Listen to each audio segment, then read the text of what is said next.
أهلا بكم مشاهدينا الكرام أينما كنتم تتابعوننا من داخل فلسطين أو من خارجها في حلقة جديدة من برنامجكم حال السياسة. وما زلنا في بيروت وما زلنا مع الشخصيات السياسية والاعتبارية في بيروت. اليوم نكهة خاصة لهذه الحلقة، الفن والرأي السياسي والموقف السياسي يجتمع في شخص أيضا سفير البيئة وحقوق الإنسان للأمم المتحدة.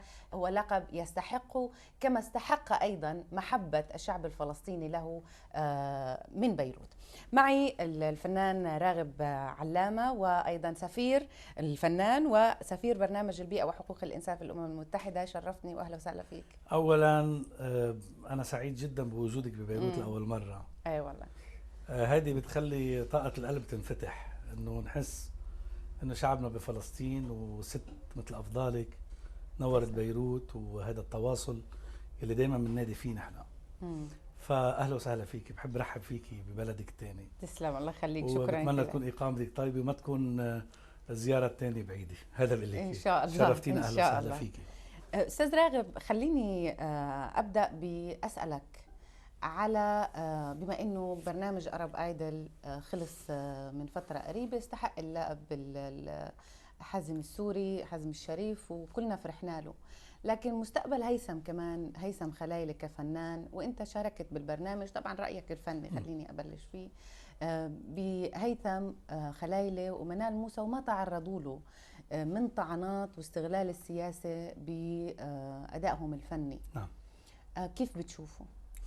خليني أكون معك كثير صريح. أنا بالفترة هيدي اللي غادرت فيها أرب آيدل كنت مشغول بشكل صدقا ما قدرت تابعت وما قدرت سمعت إلا خلايلي، لأنه سمعت تحديدا آخر حلقة بس، وسمعت الإعادة ما كنت لايف لأنه كنت عم بتعشى برا معزوم بكومنتمنت يعني سياسي وفني. صح لي شوف هيثم. منال موسى ما شفت شيء وما عرفت شو عم بصير بالبرنامج، لانه بالاساس انا خرجت لانه في كثير اشياء ما كان عجبتني، فما حبيت تابع الاشياء اللي مش عجبتني. هلا اكيد اني شفت باخر حلقات، اخر حلقتين، هيثم خلايلي وحازم والمدني، الثلاثه اللي بقيوا. في تقارب بين الاصوات جميله. هيثم موهبه رائعه، يمكن حظه اجى بعد محمد عساف. لو كان يمكن اجى قبل محمد عساف كان في حيكون له نظرة مختلفة. يمكن الحظ هون بيلعب دوره.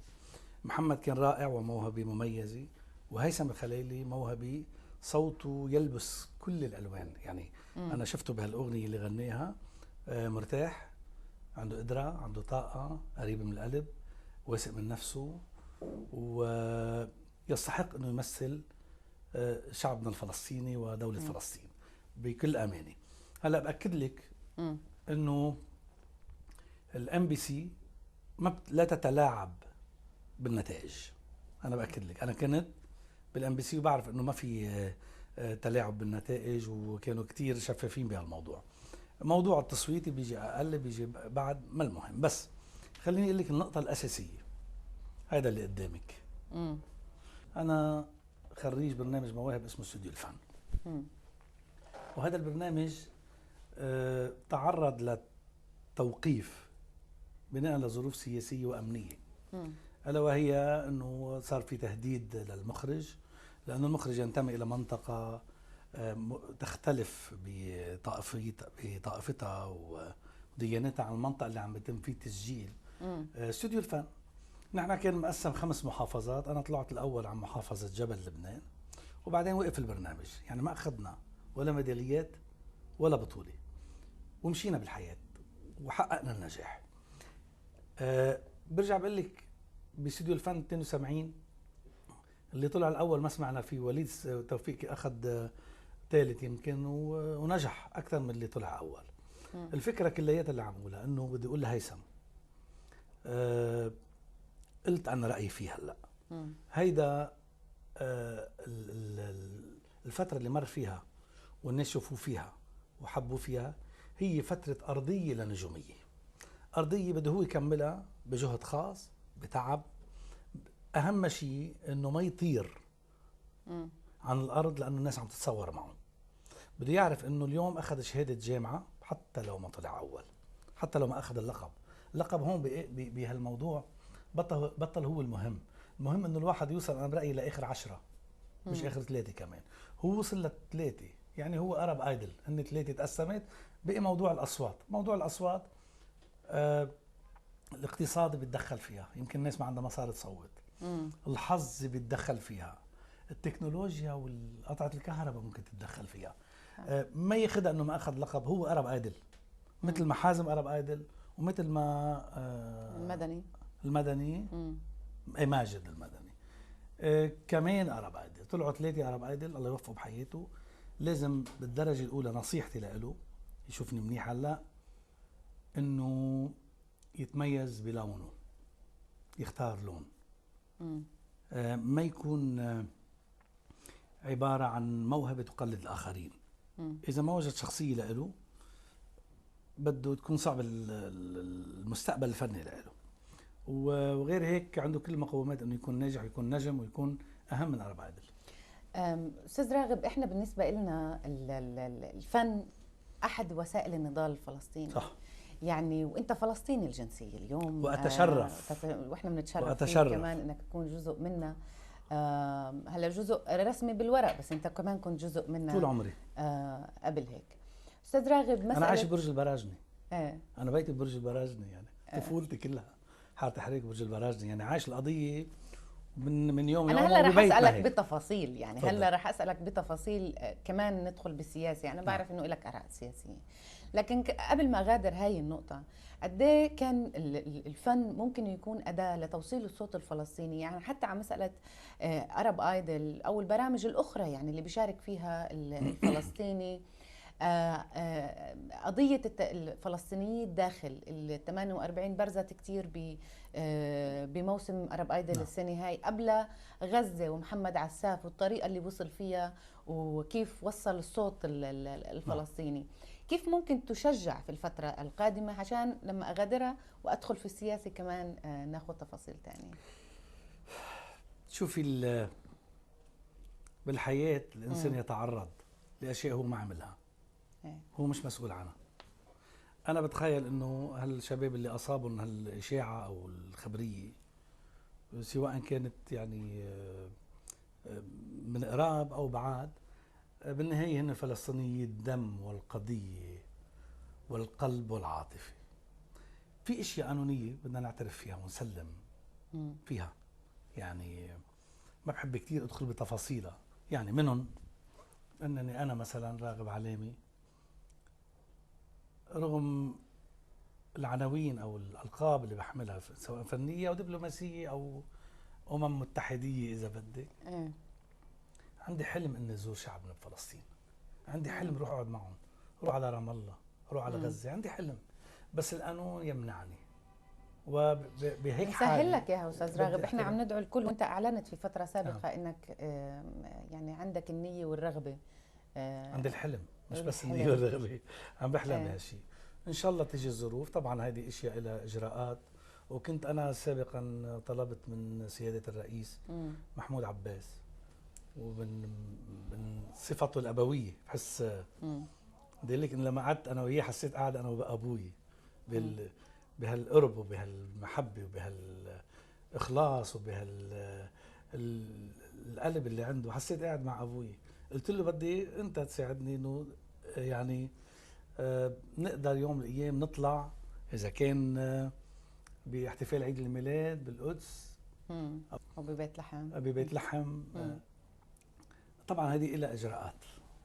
ونحن اليوم بلبنان حتى رئيس جمهورية معنا، يعني صعبة الحلم شيء والتحقيق منه بهيك وضع سياسي صعب، بهيك وضع دولي صعب.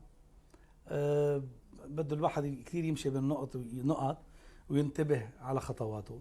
لكن الحلم ما حدا بيقدر يمنعنا من الحلم لحد الآن، ولا بد انه يوم يطلع الضوء ونقدر نكون ونزور اهلنا بفلسطين ونقعد معهم ونسمع ونحمل قضيتهم. يعني انا طول عمري يوم شرفني الرئيس ابو مازن باعطاء الجنسيه الفلسطينيه، اول كلمه قلت له انا مش من اول يوم، مش اليوم فلسطيني، انا طالما كنت فلسطيني. دائما فلسطيني المواقف والقلب والهوى والاخلاق اذا بدك. فحملنا القضيه طول عمرنا، وانا دائما بنادي، يعني اذا بتشوفوا يعني بتراقبوا تصاريحي الدفاع عن الشعب الفلسطيني وعن المواطن الفلسطيني يلي لا حول له ولا قوه يعني. قبل ما يعني اتشرف بالجنسيه، وقبل ما اتشرف بلقاء الرئيس محمود عباس، وقبل ما يجي محمد على أرب ايدل، ويمكن انا كنت الداعم الاكبر له، كان عارفين، والدعم كان انساني فني سياسي، لم يكن فني فقط. يعني يوم اللي اطلقت عليه لقب صاروخ فني طالع من غزه فليشهد العالم، كنت بعرف شو عم بحكي. طيب استاذ راغب، خلينا نسالك هلا شوي على رايك باللي عم بيصير بفلسطين. يعني انا بعرف انه تعقيدات المرحله السياسيه صعبه اليوم، والمبادرات السياسيه ومحاولات الالتفاف على الجهد الدبلوماسي او الجهد السياسي في مجلس الامن في الاونه الاخيره عم يتصاعد من الولايات المتحده. المرحله شايفها وين رايحه؟ شوفي، انا ما بدي فوت بتفاصيل المرحله، بس بدي اقول قول بقى واحد. اليوم ينطبق على الشعب الفلسطيني مقوله رب يحميني من اصدقائي، اما اعدائي فانا كفيل بهم. نقطة على السطر. فعلا جمله، رب يحميني من اصدقائي اما اعدائي فانا كفيل بهم. يعني بعتقد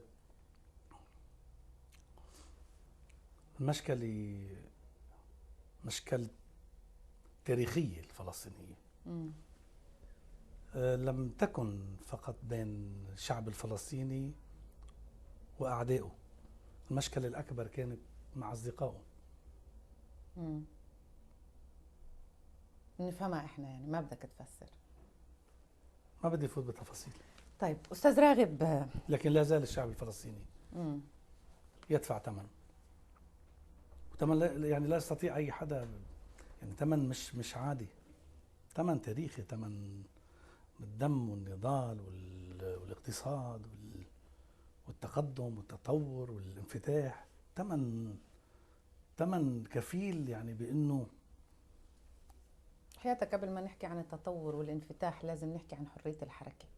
حرية الحركة لحالها من حقوق الإنسان، إحنا كفلسطينية لا نحصلها. صح. يعني بين المدن الفلسطينية مش بس حريتنا، حريتنا لنزوركم نحن. مثلا يعني بس إحنا حابين نثبت إنه اللي بزورنا بزور السجين ما بزور السجان، ونتمنى على الدول العربية فعلا إنه هذه الجملة تبدأ من أصدقائنا. صح. أن يراعوها يعني. ما هيدي يعني لا شك السياسات اللي عم بتصير تجاه الشعب الفلسطيني وتجاه التواصل، سياسات يجوز أن يكون في منها صحيح و5% ممكن صحيح، بس نحن ما بنغطي ال 95%. الغلط مقابل 5 من الصحيح، يعني بنتصرف 95% أو 90% غلط و10% صحيح أو 5% صحيح. خلينا نركز على الصح اللي بدنا نشتغل عليه، ونقول الغلط نجي بنراقبه. يعني دايما حاملين كلمة أمن وأمن. طب إنه الشعب الفلسطيني مش معقول يضل محاصر بهالشكل، بعيد عن أهله وناسه ووطنه العربي، بحجة إنه هو يعيش تحت احتلال ظالم. طب ما نحن إذا ما بنتواصل مع الشعب الفلسطيني كيف بدنا نحل هالقضية؟ وهذه واحدة من اللي قلت لك اياهم، الحماية اللي قلت لك اياها. بدي أسأل على الناحية حقوقية وإنسانية، كونك سفير الأمم المتحدة للبيئة والحقوق الإنسان، للوجود الفلسطيني في لبنان. نعم. الأمم المتحدة تتهم بالتقصير في مخيمات لبنان. نعم. للاجئين الفلسطينيين. صح. لسوء الأوضاع وسوء الحال اللي بيعيشوا فيه. صح. دورك بهاي المسألة، وأنا بعرف أنه أنت تحدثت في هذا المجال. شوفي، نحن دورنا أنه نعلي الصوت ونحكي. وهذا اليوم أنا راح أتوجه وأقول أنه أبسط حقوق الإنسان غير موجودة عند شعبنا الفلسطيني بمخيماته. واقفين على قصة السلاح والتسليح وعدم التسليح طيب، شعب عم يحمي حاله، يمكن وتعرض بفترة من الفترات إلى اعتداءات خلى المجتمع الدولي حتى يقر بأنه يدافع عن نفسه. طيب بس الحقوق الإنسانية يعني من ناحية الطبابة، التعليم، التوظيف، السفر، كل هالاشياء. طب انت لما بتحاصر حدا اخر شيء بده، ما فيك تيجي تعامله انه طبيعي مثل ما عم تعامل غيره، اكيد بده يطلع منه اشياء. يعني انا حطيني بهيك موقف، اخر شيء ما بدي لا التزم بقانون، لا التزم بقواعد، ولا التزم باتفاقات. طب ما انت عم تخنقني وطالب مني اني انا اكون مثلك، ما انا سجين وانت سجين، كيف بدك اياني اكون مثلك؟ يعني انا هذا الموضوع مش بس يعني مش الامم المتحده المشكله، كمان بالدوله اللبنانيه. الدوله اللبنانيه لازم يعني ابسط حقوق تكون موجوده للانسان الفلسطيني. بالنهايه هذا انسان ترك بلاده غصبا عنه، ترك املاكه، ترك تاريخه، لانه هو ما بده يترك، لانه اجبر على الترك وعلى اساس جاي وبعدين بده يرجع. طيب تآمرت عليه الكره الارضيه كلياتها، كمان بعد شوي بدنا نمنعه ياكل ونمنعه يتعلم ونمنعه يتنفس ونمنعه يتطبب. طب ساعتها ليه كيف بدك تطالب انه المخيمات الفلسطينيه، انت يعني كدوله عم بحكي، انت كدوله اذا انت عم تحرمي هذا المواطن اللي عايش، هذا الانسان اللي عايش بهذا المخيم من ابسط حقوقه، كيف بدك اياه يتعامل معك بطريقه طبيعيه؟ كيف بدك اياه بعدين ما يحمل سلاح؟ كيف بدك اياه بعدين ما يتمرد؟ اكيد بده يتمرد، هيدي طبيعه الانسان البشريه، مش الانسان، طبيعه الحياه. يعني اليوم شجره خنقيها بتروح بتلف بتطلع بالورب، ما بالك انسان. شبح التوطين والحديث على انه اذا ما منح الفلسطيني في لبنان اي شيء ففي تخوف من انه ممكن يتوطن، ممكن انه لو اتيح له العوده لن يعود. هاي المساله كمان سيف على رقاب الفلسطينيين، لكن من ناحيه انسانيه وحقوقيه تخالف بكل المعايير. الموقف كمان من مساله التوطين والهاجس والتخوف منه وتضخيمه في وقت الفلسطيني نفسه ما بده. يمكن انا هذا بدي اقوله، هني عارفين تماما انه الفلسطيني ما بده يقعد اذا بصحوا له يرجع على بلاده. ودليل اللي صار، كثير ناس رجعوا لما الابواب انفتحت امامهم انه يرجعوا. ما في فلسطيني بده يضل عايش بالمخيم، بده يرجع على بلاده. اليوم الفلسطيني من اليوم اللي بيشرب الحليب من صدر امه، مع الحليب نازل فلسطين، كلمة فلسطين، بده يرجع فلسطين. كله عنده حلم. هلا الولد اللي بيخلق اليوم عمره شهرين عم تكبر معه حلم انه يعود على فلسطين. بس هيدي مش ما بصير بقصة موضوع التوطين تأثر على علاقة المواطن الفلسطيني بالدولة. يعني المواطن الفلسطيني بالدولة اللبنانية ممكن يكون فاعل كتير ويساعد الوطن بشتى المجالات وما أكثرها.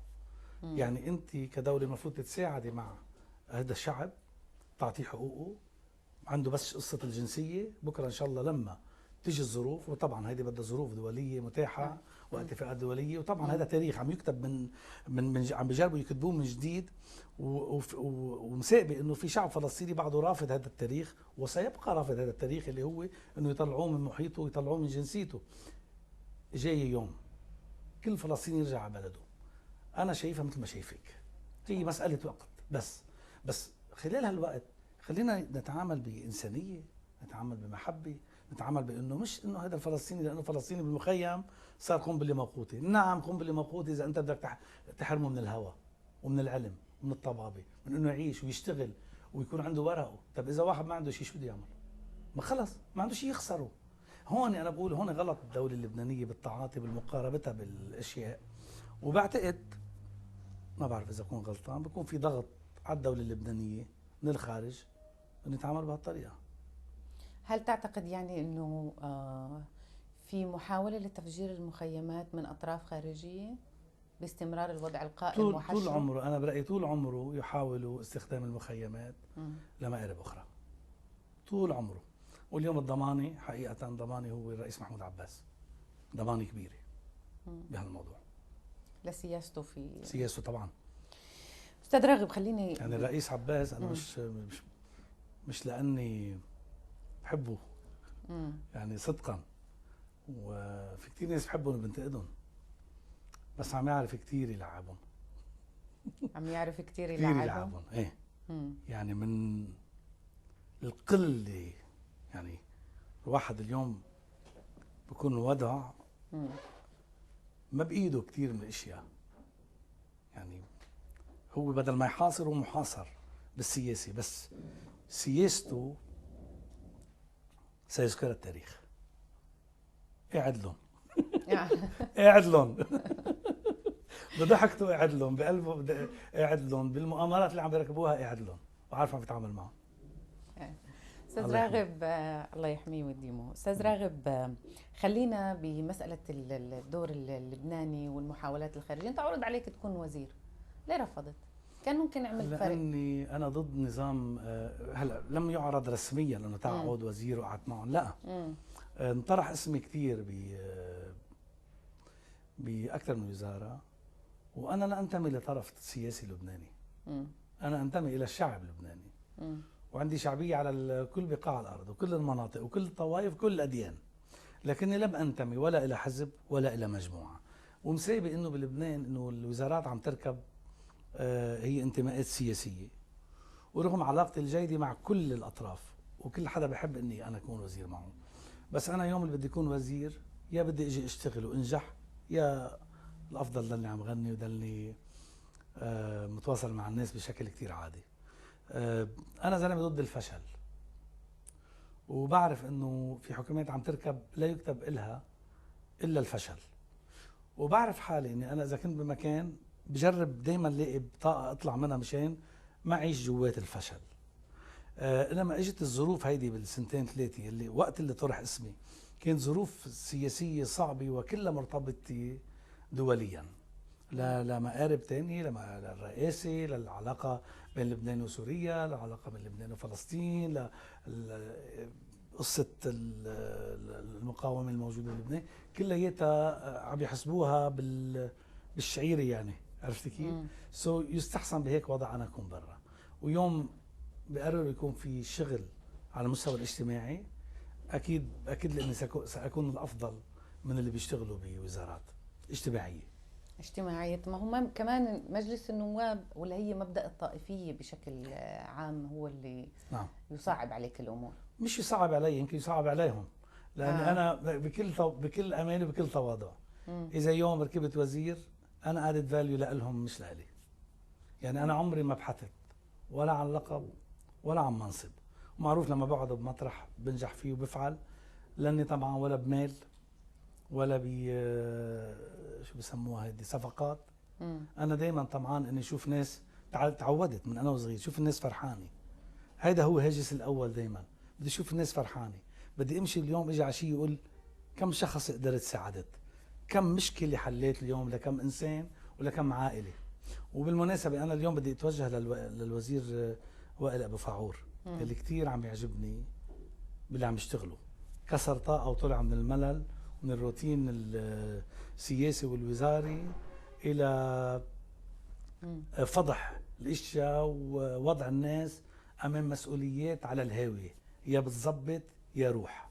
يعني موضوع الفساد بالمواد الغذائيه وباللحوم ومش عارف شو، لم يتجرأ وزير قبله على فتح الموضوع.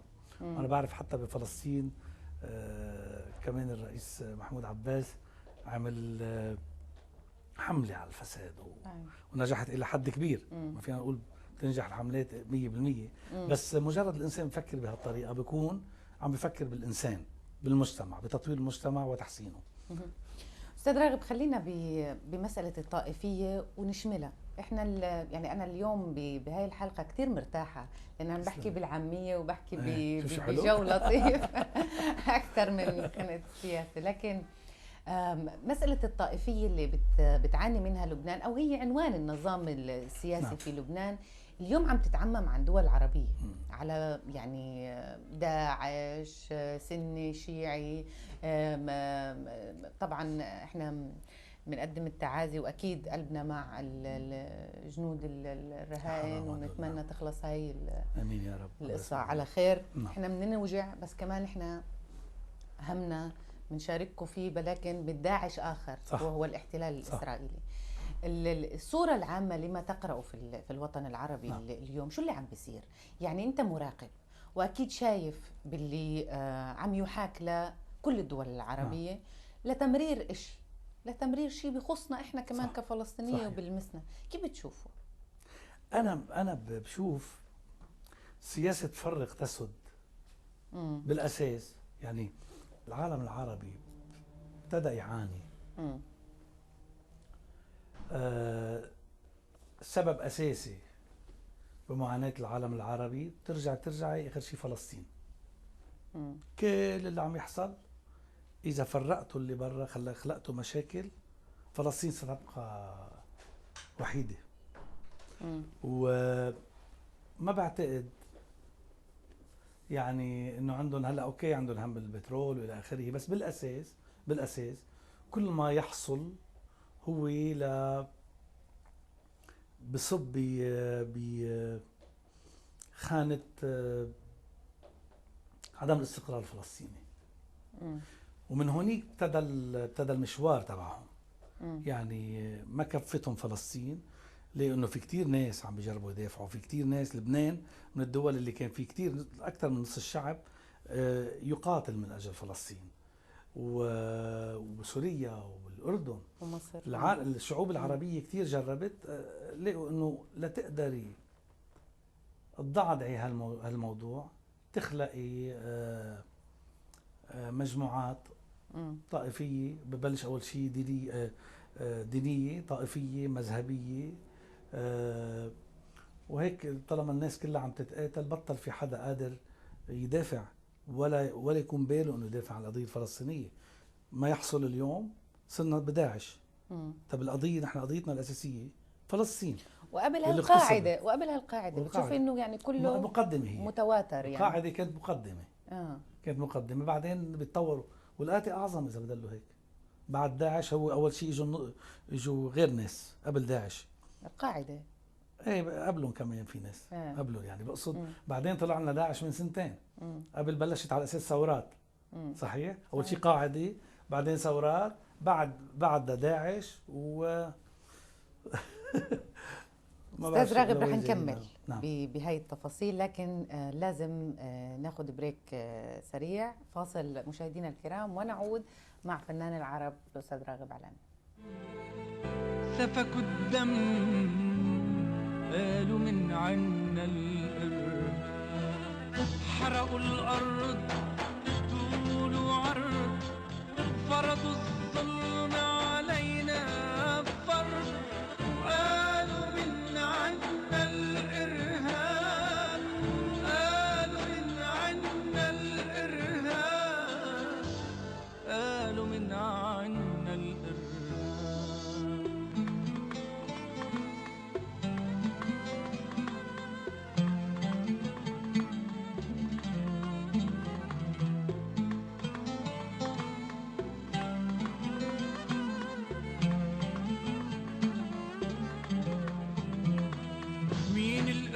مين الظالم ولا المظلوم، يلي بيقتل ملايين ولا الشعب المحروم؟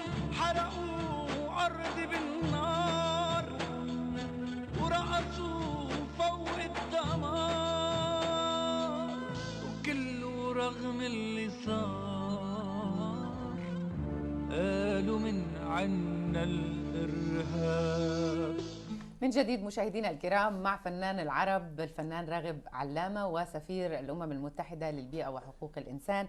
من جديد نعود لاستكمال الحديث. أستاذ راغب، كنا عم نحكي عن الوطن العربي وداعش وما يحاك ضد المنطقة. الخلاص من هذا المخطط كيف برأيك؟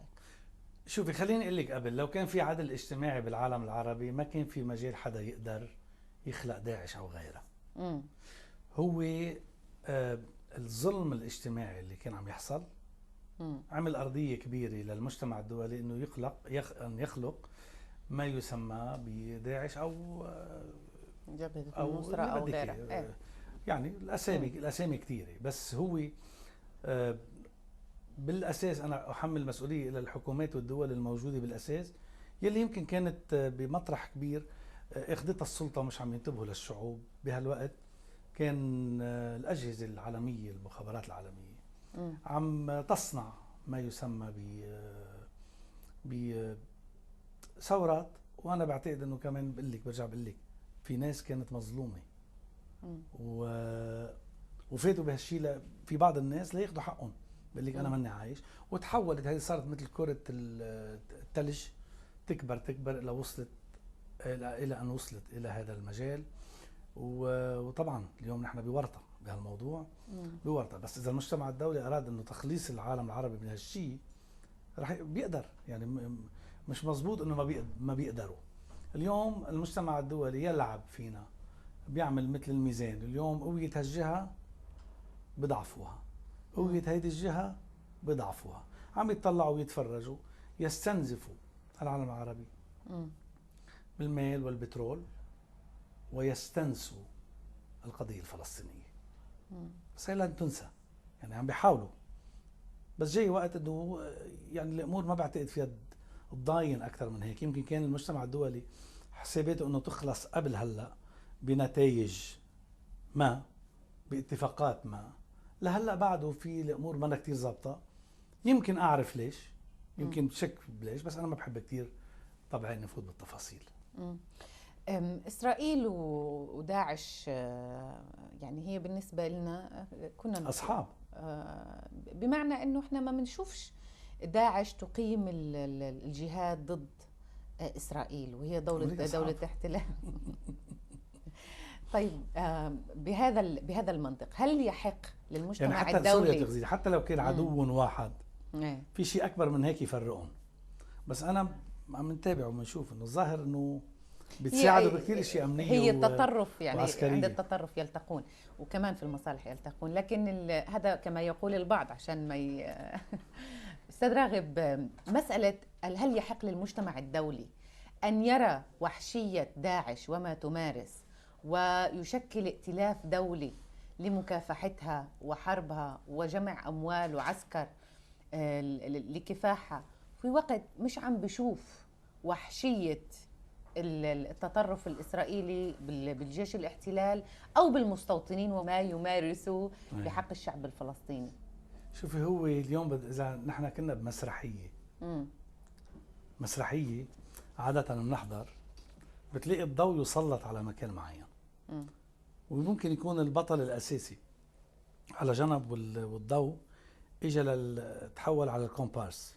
اليوم الضوء حول إلى الكومبارس اللي هو داعش، تناسيا للجرائم الفلسطينية بحق الشعب الفلسطيني واللبناني بحق الشعوب العربية. نعم. يعني اليوم المجتمع الدولي، الصحافة العالمية، التلفزيونات إلى آخره، سلطوا الضوء على داعش. يمكن قد ما وصلت إسرائيل مش قادرة تدافع عن حالها أمام الجرائم اللي ارتكبتها بحق الشعب الفلسطيني من يوم اللي هجروه من بلاده، من يوم اللي حطوا السيطرة السياسية والاقتصادية والاجتماعية على الشعب الفلسطيني. بعتقد انه هيدي كمان لتسليط الضوء على شيء اخر، راحت اسرائيل وما اكثر الدول اللي بتحب تريح اسرائيل. عم بيزيدوا اللاجئين يعني والنازحين من البلدان التي تتعرض لا اما خطر داعش او حتى بيصير في تصعيد في لبنان، خطف الجنود والى اخره. من ناحيه اخرى اللاجئين الفلسطينيين في مخيم اليرموك عم بيهاجروا للمره الثانيه. مزبوط. هذه التعامل كمان مع تداعيات الازمات اللي خلقت. هل تعتقد أن الأمم المتحدة بتقوم فيها بواجبها كما يجب؟ هل المجتمع الدولي يقوم فيه كما يجب؟ أنا برأيي الأمم المتحدة رهينة أيضا. يعني حتى الأمم المتحدة رهينة أمام سياسات الدول العظمى.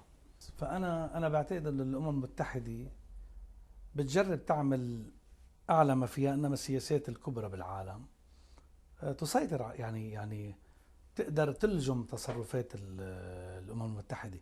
يعني في كتير قرارات أنا أكيد ما بعرف فيها، أنا سفير صغير بمكان محدود وما عندي الحق إني أحكي باسم الأمم المتحدة بهالموضوع. بس أنا بعرف إنه في كتير، يعني يعني هم اللي حطوا سفير النوايا الحسنه بالاساس للعالم، بيجيبوا المشاهير كلها بس للنوايا الحسنه. اكيد الامم المتحده تحتاج الى من يساعدها بعد بهالامور، انما السياسات الدول العظمى بهالمواضيع لها غير حسابات. إلها غير حساب. لها غير حسابات اكيد. وباكد لك انه الامم المتحده تكون، ما بعرف يمكن اكون غلطان، تعاني مما يحصل. بس كل حدا بيبقى له تصرف بيوصل لمرحله ما بيقدر يتخطى. طب خليني ارجع لفلسطينيتك استاذ راغب، ما بدك تعمل فلسطينيتي هي انسانيتي. صحيح. من الاخر.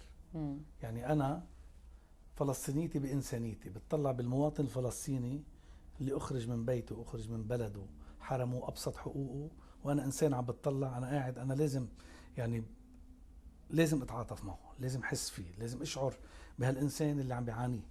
هيدي فلسطينيتي بالاساس. طب لا اسالك عن انسانيتك. تفضل. كفنان ما بدنا نسمع شيء عن فلسطين؟ بدنا نسمع عن فلسطين، وهذا وعد. اغنيه شوفي انا عملت مره شغله ما كانت ولا لبنان ولا فلسطين، لكن هي كانت تعني لبنان وفلسطين.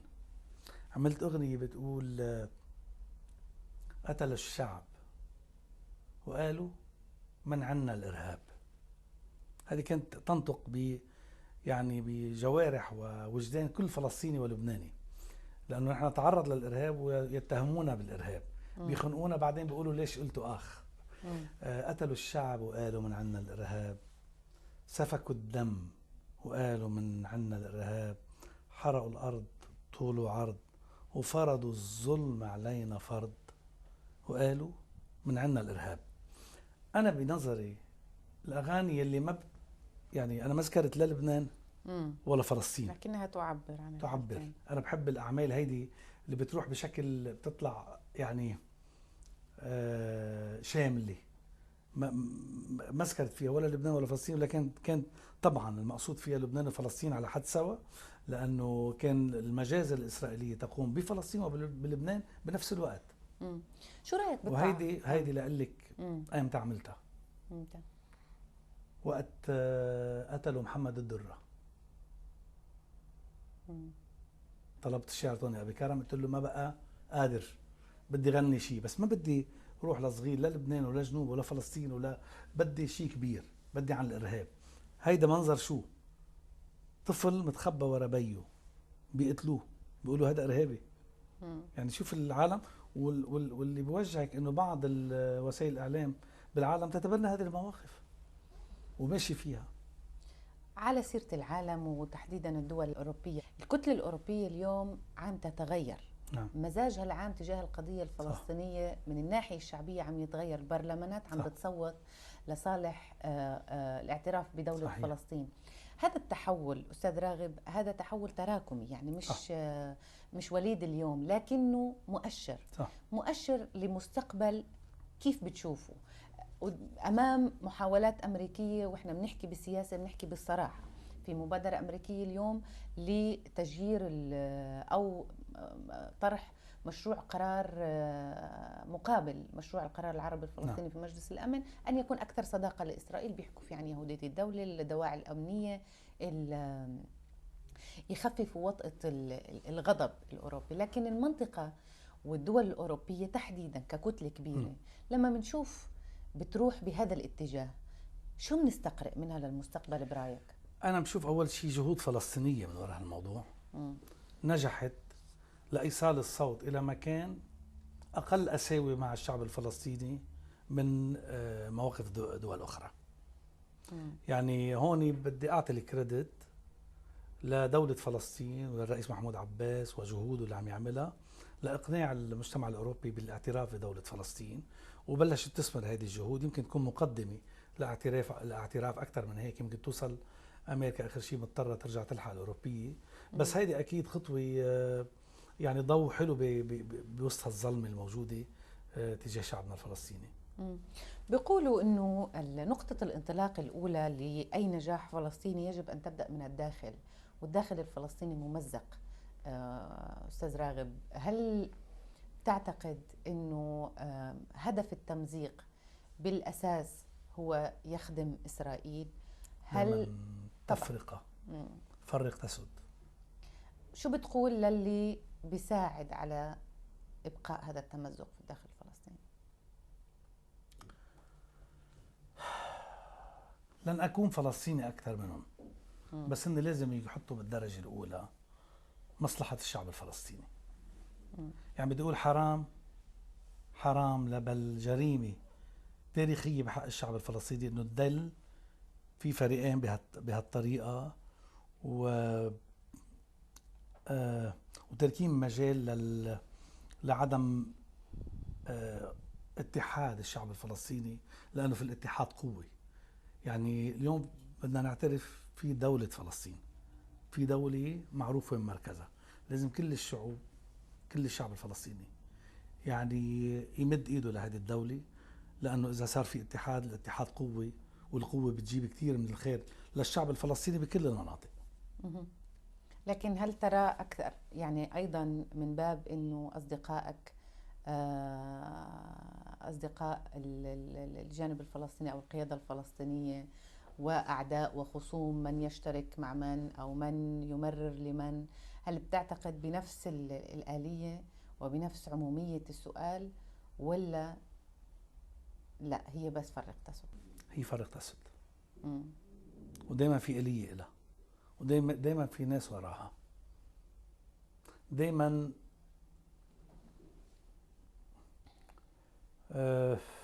انت حذر كثير وانا مراعي. انا حذر لاني انا مراعي الدبلوماسيه انا ماني رجل سياسي، بالاجوبه، بس انا رجل موجوع. ووجعي محمله كمان لاولادي ومعلمهم وبحكي معهم. يعني بحب كثير انه هيدي القضيه دائما يكون في ناس حاملينها. بس بدي اقول كلمه واحده: اذا توحد الشعب الفلسطيني لن تستطيع قوه في العالم قهره. اليوم الشعب الفلسطيني لم يعد هذا الشعب بس الموجود بفلسطين، نجح بالخارج، عنده ناس كتير برا، بس بده يكون في أرضية بلاتفورم ينطلقوا منها، تكون هدفها الأول عودة فلسطين موحدة حرة أبية. إذا ما التموا كلياتهم اجتمعوا وتناسوا الخلافات الصغيرة، لأنه مهما كبرت الخلافات تبقى صغيرة قدام الوطن. إذا ما تناسوا هالشيء كيف بده يرجع الوطن؟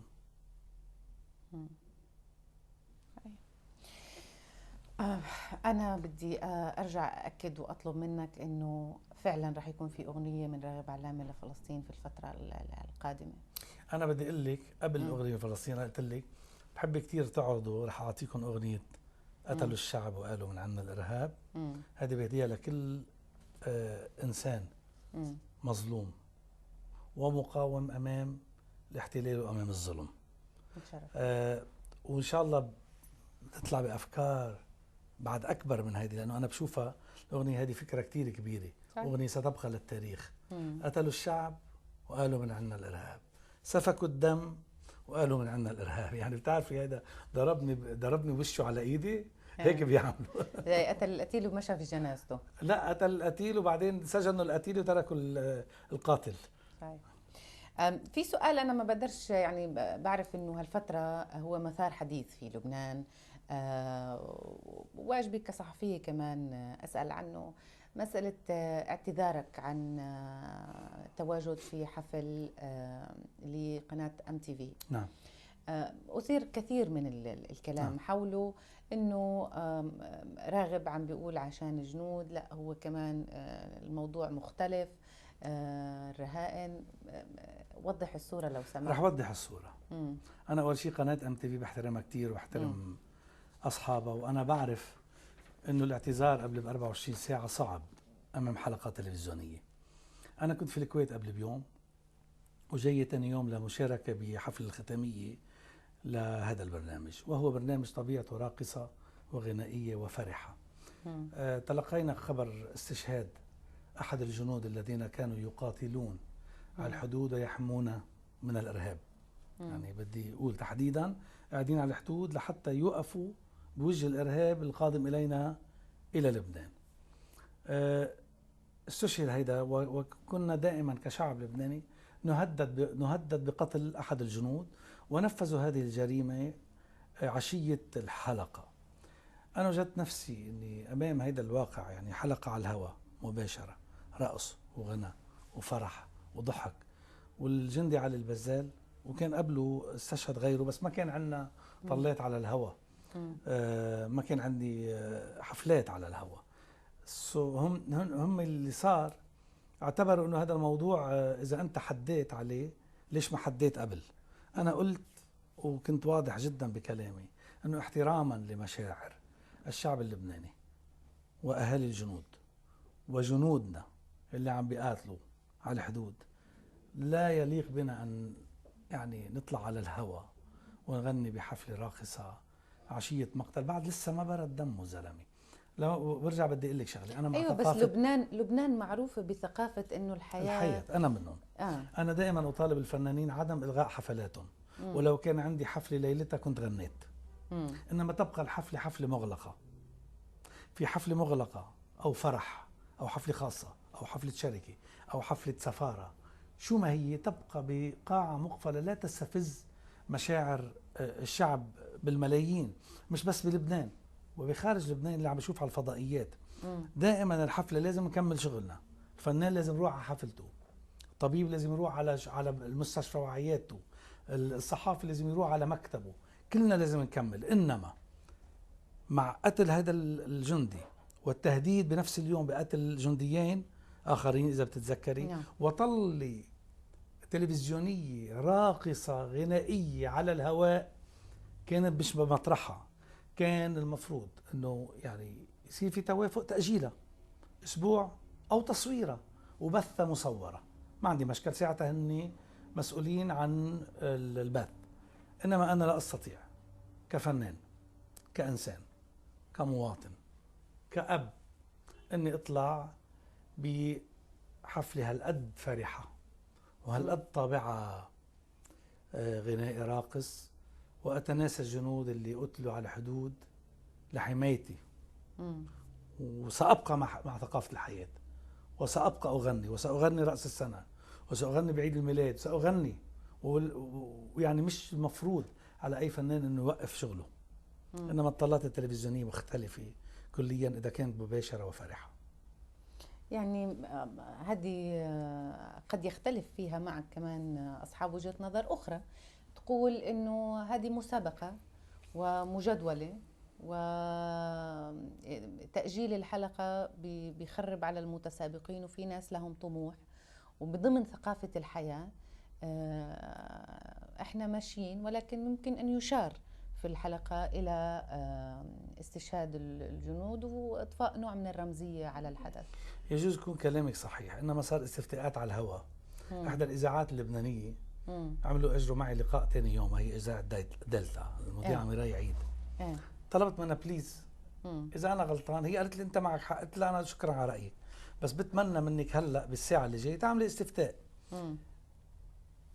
موجود الاستفتاء على الهواء، فتحوا اتصال مباشر.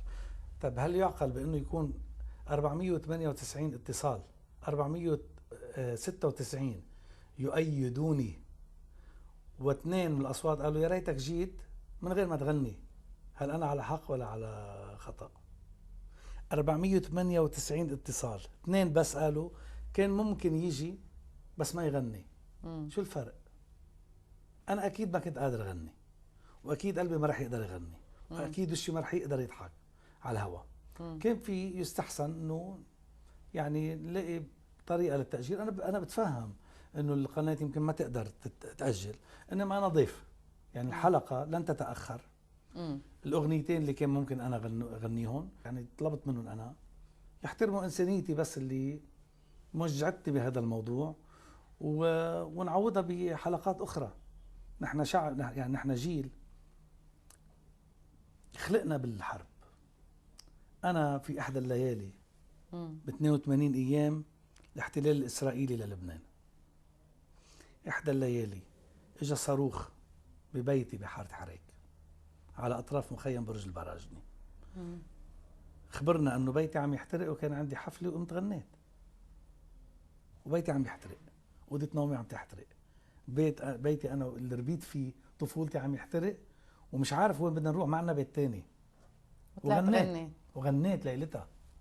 انا مع ثقافه الحياه، بس في شويه احترام لمشاعر الناس. اليوم هيدا الموضوع تحديدا موضوع صعب جدا جدا انه تتناسيه. وانا حقيقه لو طلعت وغنيت وسالتيني ست اميره انت كيف إلك قلب تغني بهالوضع، ما راح يكون عندي جواب جاوبك الا اني اخجل من نفسي. ان شاء الله الاوضاع بتتحسن ان شاء الله. ان شاء الله الجيش اللبناني بيقدر يخلص من مسألة الإرهاب وما تتعرض له لبنان أو ما قد تواجهه في الفترة القادمة. حقيقة أنا بدي وجه تحية لأبطال الجيش اللبناني يلي أنا قلت لك أنا لم أنتمي بيوم إلى أي طرف سياسي، لم أنتمي إلا إلى هذه البدلة يلي بتشرف لبنان، هي بدلة الجيش اللبناني يلي عم بيضحوا من كل الطوائف، كل الأديان، كل المناطق لحماية السلم الأهلي وحماية هالبلد. الله يحميهم، الله يرحم الشهداء، الله يرحم شهدائنا بفلسطين، وإن شاء الله لبنان وفلسطين نقدر نشوفها على أيامنا. احنا آخر شهدائنا شهيد وزير يلي كان عم بدافع ضد الجدار العنصري. الجدار العنصري. نعم. إنما قدرنا كلبنانيين وفلسطينيين أن ندفع فاتورة تاريخية، لكن لابد أن الضوء سيطلع. وأنا عم بقول لك مثل ما شايفتي لي شايفك، فلسطين راجعة بإذن الله. هذه الكلمة اللي بتوجهها للشعب الفلسطيني بآخر الحلقة؟ هيدا اللي بقول، إنه بس بطلب منهم تحدوا، الاتحاد قوة، وإذا فرقوكم فرق تسد. هذه السياسة معناتها تأخير عودة فلسطين إلى أهلها. ما بقول إنه ما رح ترجع، أنا عندي كامل الثقة إنه فلسطين ستعود إلى أهلها، وكل فلسطيني سيعود إلى بلده. وما شايفها بقى صارت كتير بعيدة، من زمان كنا نشوفها كتير بعيدة. ما بعرف ليش أنا هالأيام مع كل هالمؤامرات الوسخة اللي صارت لن يكون نتيجتها إلا عودة الشعب الفلسطيني إلى بلاده. وبتذكريني الله يعطينا العمر ونتقابل ونحكي عن هالموضوع إن شاء الله. إن شاء الله نشوفك كمان المرة الجاي برام الله يا رب، وببيت لحم، إن شاء الله. هذا حلم. المدن الفلسطينية كلها لتشرفنا وتكون بين أهلك وناسك. أستاذ راغب. أستاذ راغب علام، الفنان العرب، فنان المحبوب فلسطينيا وكما محبوب من باقي دول العالم، وسفير الأمم المتحدة للبيئة وحقوق الإنسان. شرفتني، شكرا جزيلا. شكرا، أهلا وسهلا فيكم، نورتوا. مشاهدينا الكرام، بهذا نكون وصلنا لختام حلقة اليوم من برنامجكم حال السياسة. كانت حلقة دسمة في مضمونها السياسي والفني، ولكنها لطيفة في النقاش والحوار مع الأستاذ راغب علامة. حتى أراكم يوم غد مع شخصية اعتبارية وسياسية أخرى. شرفتوني، شكرا لكم.